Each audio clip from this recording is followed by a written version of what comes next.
ajuda a vítimas de Brumadinho é destaque na agenda do plenário para esta semana, mas votações dependem da análise da reforma da Previdência na comissão especial.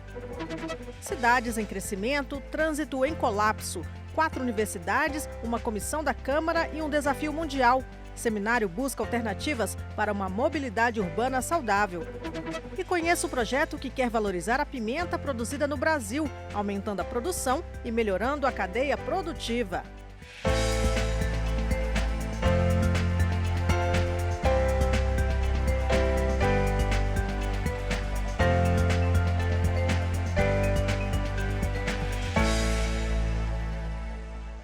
Esta semana, o foco das atenções dos deputados estará fora daqui do plenário. Vai estar lá na comissão especial que avalia a proposta considerada a mais importante em tramitação neste momento no Congresso Nacional, a reforma da Previdência, que pode ser votada na comissão, avançando mais uma etapa no percurso necessário para virar lei. Mas isso não quer dizer que não vai ter nada aqui no plenário. Está previsto muito debate, o que é fundamental numa democracia, especialmente num parlamento, já que uma das funções dos deputados é justamente discutir e fiscalizar as ações do governo. Entre os temas em discussão, certamente estarão as próprias mudanças nas aposentadorias. Mas há também uma pauta oficial de votações, com 3 medidas provisórias disponíveis. Uma que remaneja o orçamento para ajudar as vítimas da tragédia de Brumadinho, outra que simplifica a abertura e o fechamento de empresas e, por fim, uma que autoriza a prorrogação de contratos temporários do Instituto do Patrimônio Histórico e Artístico Nacional, o IPHAN. A pauta oficial ainda tem projetos que vêm sendo negociados entre os parlamentares nas últimas semanas. Entre eles, o que traz novas regras para as compras públicas, chamada de Nova Lei de Licitação. O projeto traz transparência, traz agilidade no processo de uma licitação, ele traz penalidades ao gestor que fica caracterizado o dolo ou a intenção de fraudar, e ele cria alguns mecanismos de novidades, ou seja, novidades que são positivas e que se coadunam com o que acontece no restante do mundo. Entre essas novidades da proposta de nova lei de licitações, está prevista a criação de um site que vai concentrar todas as compras e contratações públicas de todos os governos, sejam municipais, estaduais ou federal. Isso vai permitir a comparação de preços e qualquer pessoa vai poder verificar, por exemplo, se uma obra está superfaturada. Outros projetos que aguardam votação do plenário da Câmara são os indicados pela Comissão de Deputados que acompanhou os desdobramentos do rompimento da barragem de minério em Brumadinho, Minas Gerais, tragédia que deixou 270 mortos. Olha só, tudo isso está à disposição, mas as votações aqui no plenário só devem se concretizar se não atrapalharem o andamento da reforma da Previdência. O que de fato vai acontecer, você pode acompanhar ao vivo aqui pela TV Câmara. A gente se vê.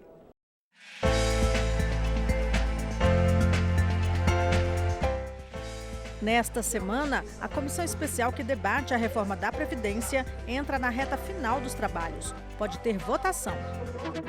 Ainda há 77 deputados inscritos para falar lá na Comissão Especial da Reforma da Previdência. A reunião está agendada para ter início às 9 horas da manhã desta terça-feira. Vale lembrar que na semana passada foram necessários 2 dias e 17 horas para ouvir um número semelhante de parlamentares. É possível que alguns deles abram mão do direito de falar. Se isso acontecer, a discussão pode ser encerrada ainda na terça-feira.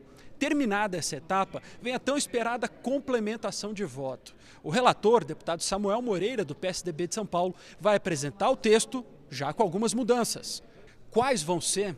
Essa questão tem consequências que vão muito além do texto. Os pontos que o relator não aceitar podem virar destaques. Destaques são sugestões de mudanças no texto para incluir pontos ou excluir pontos. Os destaques, quando são feitos por partidos, requerem votação 1 a 1. Até o momento foram apresentados 7 destaques. Em tese, esse número pode chegar até a 34. E isso é decisivo para saber quanto tempo vai levar a votação da reforma da Previdência. Quanto mais destaques, mais lento o processo. Agora, já havendo um acordo consolidado em torno do relatório, não há obstrução eterna. Nós vamos enfrentando a obstrução com votação, vamos vencendo e vamos entregar o que o Brasil precisa, que é a reforma aprovada. O presidente da Câmara, deputado Rodrigo Maia, do Democratas do Rio de Janeiro, também falou sobre a reforma da Previdência. A expectativa dele é que a comissão aprove o texto na quinta-feira e que o plenário possa fazer discussão sobre a reforma da Previdência na primeira quinzena de julho. Em seu podcast, o presidente também comentou sobre a possibilidade de estados e municípios voltarem para dentro da reforma da Previdência. Eu gostaria muito de ter o apoio de todos os governadores, porque acho que o Brasil vive um momento muito importante e o fortalecimento da relação do parlamento com a federação, ela é fundamental nesse momento, né? A gente ter o apoio de prefeitos, de governadores, é uma demonstração de maturidade de todos os lados, de todos os partidos.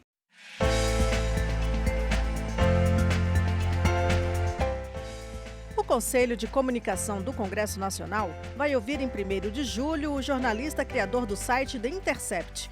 O motivo são ameaças de morte que ele estaria recebendo desde que o site passou a publicar diálogos atribuídos ao então juiz Sérgio Moro com o procurador da Operação Lava Jato, Deltan Dallagnol. O jornalista é casado com um deputado federal e também vem à Câmara nesta terça para falar à Comissão de Direitos Humanos. Na reunião desta terça-feira na Comissão de Direitos Humanos e Minorias da Câmara, o jornalista Glenn Greenwald responderá a perguntas sobre o conteúdo das denúncias veiculadas no site The Intercept Brasil, criado por ele, de que o então juiz Sérgio Moro teria interferido no trabalho da força-tarefa do Ministério Público que tratava da Operação Lava Jato. As conversas diziam respeito ao processo que levou à cadeia o ex-presidente Lula no ano em que ele concorreria à presidência da República novamente. Já o Conselho de Comunicação do Congresso Nacional decidiu ouvir Greenwald depois que ele e seu marido, o deputado David Miranda, do PSOL do Rio de Janeiro, anunciaram que eles e os 2 filhos do casal estariam sofrendo ameaças de morte pelas redes sociais. O Conselho ouvirá ainda o depoimento do jornalista Cláudio Dantas, do site O Antagonista, que também argumentou estar sendo ameaçado.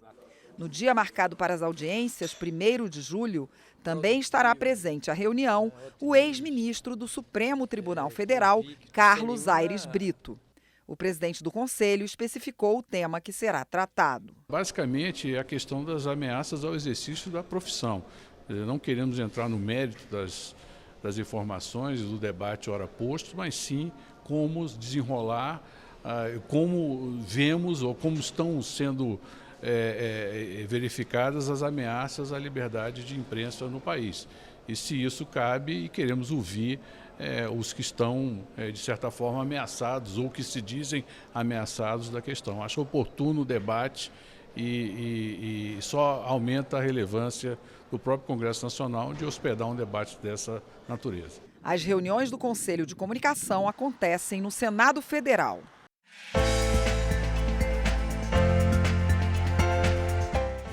Um seminário internacional reuniu deputados da Comissão de Desenvolvimento Urbano e especialistas da Universidade de Brasília em torno de um tema que preocupa cada vez mais: a mobilidade urbana.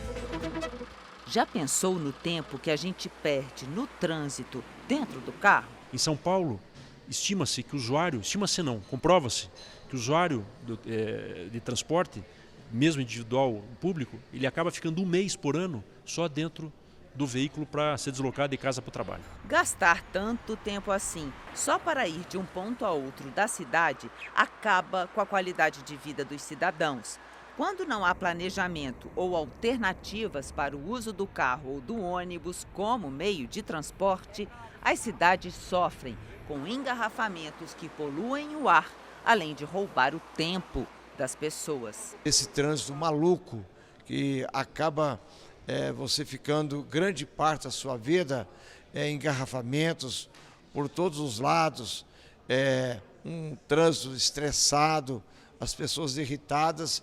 É preciso que pesquisadores possam realmente apresentar soluções para a mobilidade urbana e ainda mais esse tema, uma mobilidade saudável. Especialistas de 3 universidades brasileiras e de uma estrangeira, a de Oxford, no Reino Unido, se debruçaram sobre o tema da mobilidade urbana saudável e, desde 2016, estudam a forma como as pessoas se locomovem em 3 cidades brasileiras: Porto Alegre, Florianópolis e Brasília. Em alguns lugares, por exemplo, a gente percebe um maior respeito às faixas de segurança. Faz uns 30 anos já que a própria Organização Mundial de Saúde ela cunhou esse conceito da mobilidade saudável, da cidade saudável, que derivou para a mobilidade saudável, que é uma cidade que, ao mesmo tempo que proteja a população de riscos, também promova a saúde através de coisas como, por exemplo, a atividade física.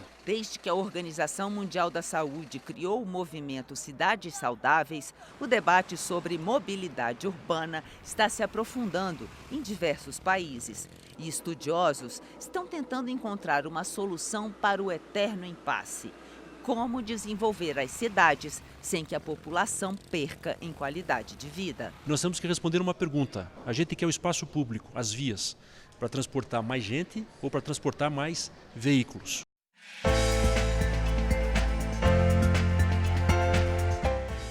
Atividades como agricultura, pecuária extensiva e plantio de árvores para fins comerciais devem ter um processo mais simples para obter licença dos órgãos ambientais? Esse foi o tema de audiência do grupo de trabalho que discute um marco legislativo para o licenciamento ambiental. Solo de uso alternativo é aquele que pode ser desmatado para a exploração agropecuária, industrial, mineral, energética, de transporte ou de habitação, entre outras. A Câmara formou um grupo de trabalho para analisar um projeto de lei que, em sua versão original, dispensa de licenciamento ambiental o aproveitamento dessas áreas para várias atividades. A primeira audiência debateu a aplicação da regra para agricultura pecuária extensiva e reflorestamento para fins comerciais. Deputados da Frente Ambientalista e da Frente da Agropecuária divergiram sobre a dispensa do licenciamento. No bioma X, pode-se isto. Quais as atividades que estão sob risco? Esta e esta. Nas de risco, então, ele vai ter que pedir licenciamento. Nas outras todas, não. Quem mais preservou o meio ambiente no Brasil não foi o ambientalista nem o órgão. Quem mais preservou foi a cidadania, foi o agricultor que preservou isso. Não dá simplesmente para colocar como alguns parlamentares vêm defendendo, ou alguns setores da agropecuária, simplesmente querendo não ter licenciamento nenhum para a atividade agropecuária. Então tem determinadas atividades que são necessárias, dependendo do local, dependendo do impacto, dependendo do ativo ambiental. O especialista em licenciamento disse que o projeto não deve levar em conta só o tipo de atividade econômica, mas também o ambiente em que ela vai ser implantada. Falta nessa equação o meio ambiente. E para um projeto de licenciamento ambiental, evidentemente que é uma falta bastante significativa. Então, é preciso considerar que o Brasil tem ambientes diversos, tem alguns mais frágeis, outros mais resilientes, e essas diferenças precisam ser consideradas no projeto de lei. O representante do Ministério da Agricultura argumentou que a produção rural não pode ficar sujeita ao processo de licenciamento ambiental em 3 etapas, exigido para atividades mais complexas. A atividade agrícola ela não pode estar afeta ao procedimento trifásico de licenciamento, sob pena de termos um problema seríssimo de segurança alimentar no país. Você sujeitar a atividade agrícola a um licenciamento padrão é inviável. O coordenador do grupo de trabalho considerou o debate importante para aperfeiçoar o projeto. Hoje não existe lei geral de licenciamento ambiental, se tenta fazer pelo menos desde 1988 e justamente pela complexidade, pelos temas polêmicos que envolvem a criação de uma lei geral de licenciamento ambiental, a gente criou o grupo de trabalho para fomentar esse debate, chamar especialistas, parlamentares com afinidade com o tema, para que a gente consiga chegar no mínimo denominador comum.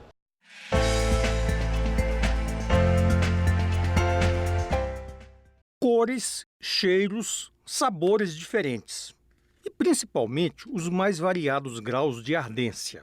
As pimentas são dos temperos mais consumidos no mundo. No Brasil, é um setor que ainda é explorado de maneira muito informal.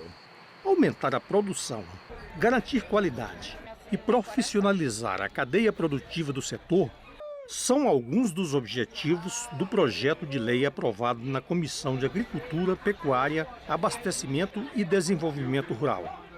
O representante dos agricultores familiares e o relator dizem que os vários mecanismos de incentivo previstos na proposta podem fazer da pimenta um nicho de mercado importante para aumentar a renda, especialmente dos pequenos produtores. Você criando legislação, a coisa passa a ser organizada. Você criando um selo de qualidade, você então diz qual tipo de pimenta que deve ser produzida. A partir do momento que dentro do projeto de lei você cria linhas de crédito, você está dando condição do produtor se dedicar àquele ramo de produção. Se nós tivermos créditos, nós tivermos assistência técnica, pesquisa e todos os aparatos da política pública que cria as condições para que essas pessoas possam estar aderindo à produção e, consequentemente, buscando a sua industrialização e exportação, provavelmente nós teremos em curto prazo um número bem maior de pessoas aderindo à produção das pimentas no Brasil e fazendo com isso a sua melhor condição de vida.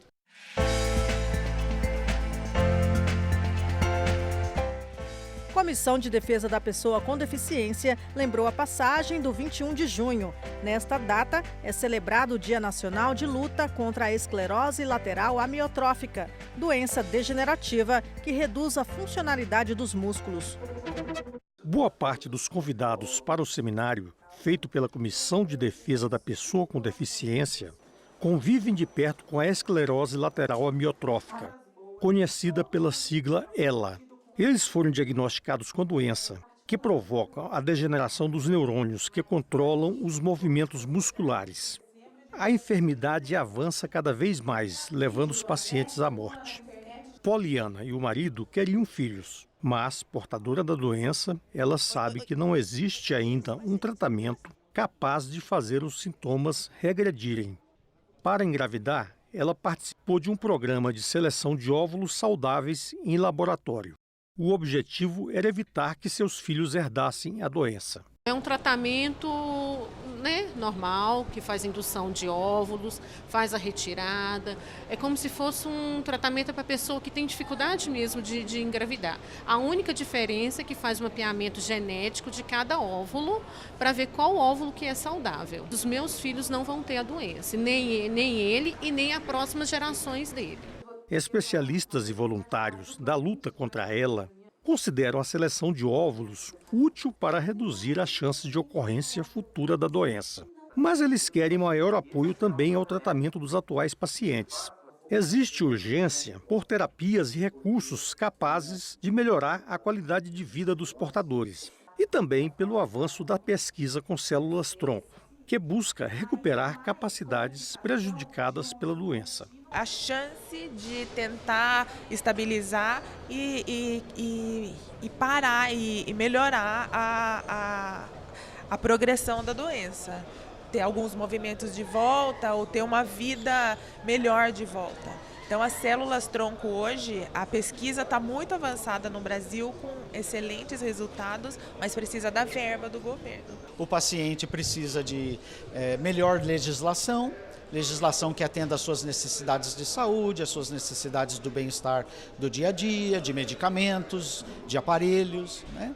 E também aquilo que, no nosso ponto de vista, é igualmente importante, que é o avanço nas pesquisas para a resolução e cura dessa doença. O deputado Alexandre Serfiotis explicou o objetivo de promover o seminário sobre a doença. Dar aos pacientes uma resposta que eles esperam dessa casa, com regulamentação, junto às diretrizes, junto às políticas relacionadas a ela, que aos pacientes, para que possam ter acesso a todo tipo de tratamento nutricional, de fisioterapia, de fono, com centros de referências especializados para o acompanhamento da doença. Esta edição termina aqui. Para mais informações ou para rever nossas reportagens, acesse www.câmara.leg.br. O Jornal da Câmara volta amanhã. Até lá!